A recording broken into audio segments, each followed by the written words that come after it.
ថ្ងៃនេះបានត្រីមសាឡាធំមានទាំងទុងហើយនឹងត្រីឆ្លូញទៀតថ្ងៃនេះសួស្តីពុកម៉ែបងប្អូនអរគ្នាថ្ងៃនេះខ្ញុំអារម្មណ៍ពុកម៉ែបងប្អូនតើគ្នាមកទស្សនាការលើកទ្រូរបស់មេធីននៅដំដែកមេធីននេះគឺមេធីនរកត្រីបងប្អូនពីពេលព្រឹករៀងតិចដែរហើយក៏ខ្ញុំអារម្មណ៍ពុកម៉ែបងប្អូនមកទស្សនាវាស្រូវវាស្រែផងដែរហើយទ្រូគឺដាក់តែមួយទេហើយមិនដឹងជា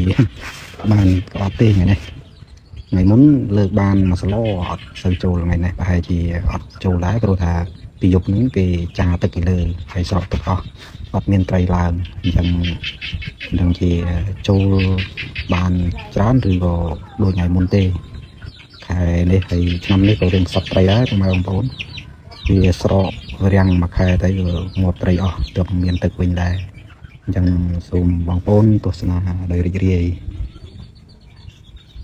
ហើយពុកម៉ែបងប្អូនទាំងអស់គ្នាបានទស្សនាវីដេអូរបស់ខ្ញុំបាទហើយសូមជួយ like ឬក៏ជួយ share control នៅវីដេអូរបស់ខ្ញុំបាទដែលជាអ្នកផលិតថ្មីផងបងប្អូនពីនេះពុំមានលើកទ្រូមកហើយឃើញថាមិនសូវបានច្រើនទេបានតិចដែរទេឥឡូវចាប់ផ្ដើមលើកសិនដឹងជាបានឬអត់ទេយើងលើក2កន្លែងអានឹងទ្រូទី1នៅ2ទ្រូទៀតឥឡូវម្ចាស់ទ្រូគាត់កំពុងចុះទៅលើកហើយដកច្បាើងដកដើមចេកចេញហើយស្ទាបដៃទៅដូចជាអត់សូវមានត្រីផ្អើលទេនេះបងប្អូនលើកមកបាន2ស្ល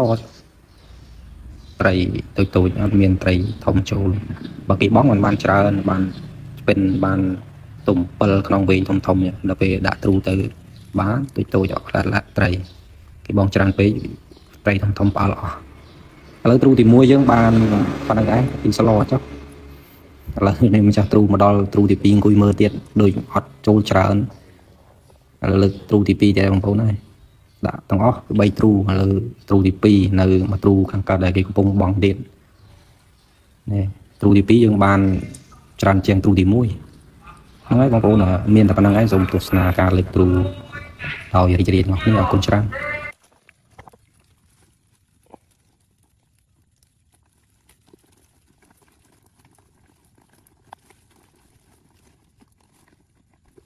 មានក្តាមទៀត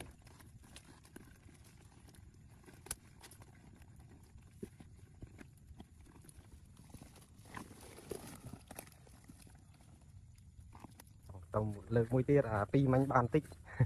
លើកមួយទៀតនឹងបានអត់បងដល់បងត្រូវ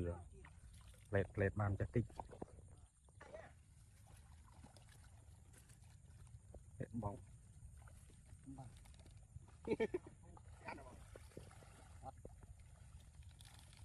ទីលំចំណប់តែ1គីឡូជាងទីលំបងអស់យ៉ាមានអើយចូលទ្រូញងទេបងទៅไหนណាមកអនុឯណា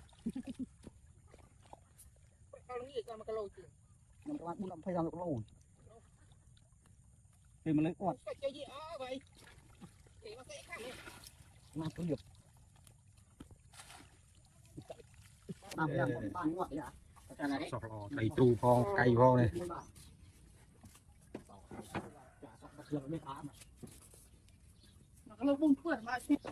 đầy tru sọt sọt luôn ơi này sọt bà ồn ngành này này sọt như đó đầy lùn đại viêm đây được tru được mình phong này lực của nhung lại chạy cái cái bom mà này cái bom mà này một người nhom lần tay chụp bên pram pi keo màu sao phân nó tẹt chọp màu phân này ta mua quên ra cho mà mơn pram rồi keo này tiền cho coi chạy hình cho con là phân nó mặc vậy phải cũng phê nhà lụa tê